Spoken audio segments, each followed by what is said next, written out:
Lighting is such an important part of your bird photography. It can really make or break your images. In this video, I'm going to be talking specifically about backlighting, how you do it, and why you should.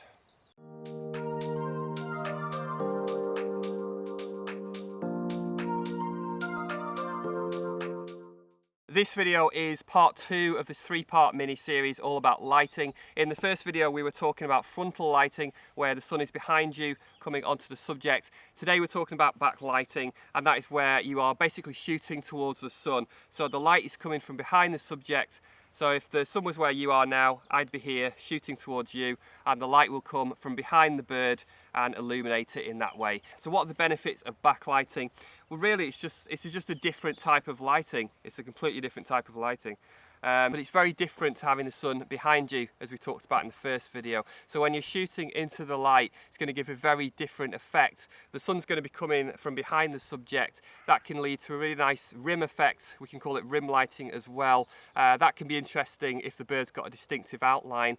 If the bird's in flight, then even better, because the light will come through the feathers. And I find it just adds a bit more atmosphere. I think it can add some real drama to your images and maybe makes them stand out, look a little bit different from what we call the standard lighting. One thing you will need to use for backlighting is a lens hood. So because you're shooting towards the sun, you want to make sure that you do that. If you don't, then you're very, very likely to get lens flare, where the sun's basically shining onto the front element of the lens. Most big telephoto lenses do have decent sized lens hoods, which is really designed for this, as well as protecting the glass. So make sure you use the lens hood when you're backlighting.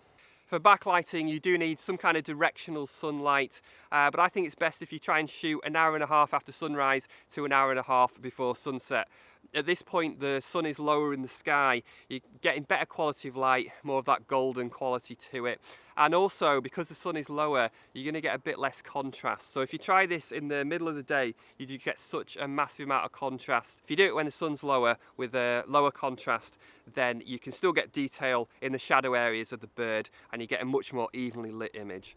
It's absolutely crucial that you have some kind of background that you're shooting towards when you do these kind of images. So if you're shooting towards a blank sky, it's just not going to work. You're not going to see anything.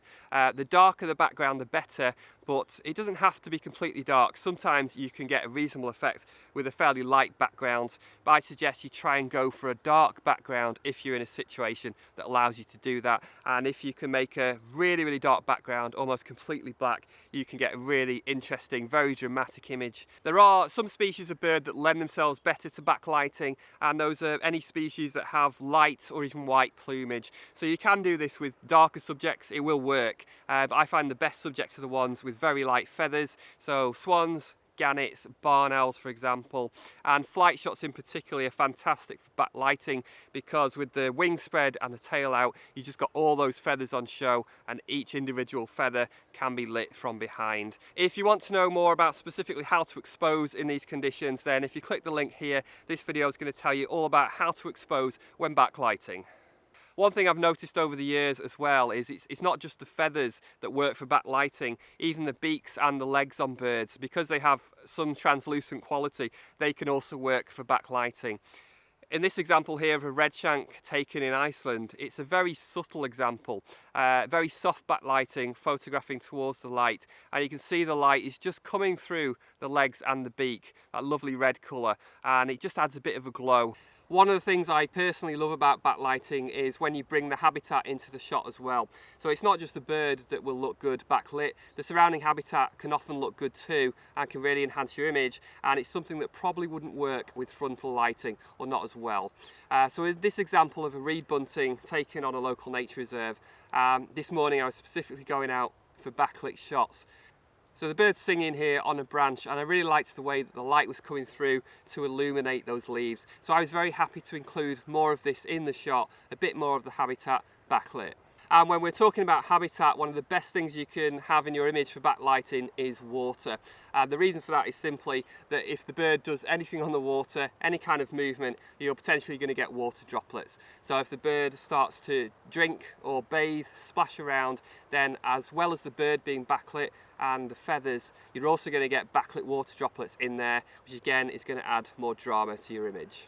Another really good scenario for backlighting is actually in frost and snow. So if you're shooting your subject backlit, if you've got frost or snow lying on the ground, it can act as a bit of a reflector and boost some light back. So that can lower the contrast, it can fill in the shadow areas, and I find it's just ideal conditions for getting a really nice even exposure but still getting that backlit effect. Just to mention side lighting, so the first video was about frontal lighting with the sun behind you. This video is all about backlighting, shooting towards the sun. Side lighting is kind of in between, exactly as it sounds. You're shooting towards the subject and the sun is to the side, lighting it from the side. So it might be near 90 degrees or even exactly 90 degrees. This can give a really nice effect, but I find it's much difficult to get an accurate exposure. In this image here of a female pheasant taken at a feeding station, this is almost completely side lit. The sun is coming directly from the left hand side, quite low, onto the subject. Here it's quite weak. I've just swallowed a fly. Here it's quite weak, so it's soft enough that it works.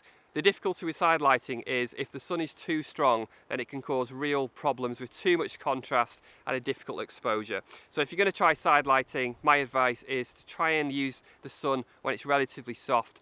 It evens up the contrast and it's much easier to get a decent exposure. So the next video in this series, number 3, is all about photographing birds in overcast light. So look out for that one soon. I'm also going to put a video up here, or here, whichever one it is, about exposure compensation, which is relevant to what I've been talking about in relation to backlighting. Hopefully you'll find that useful. If you're not subscribed, please do click subscribe for more tutorials. Thanks for watching and I'll see you next time.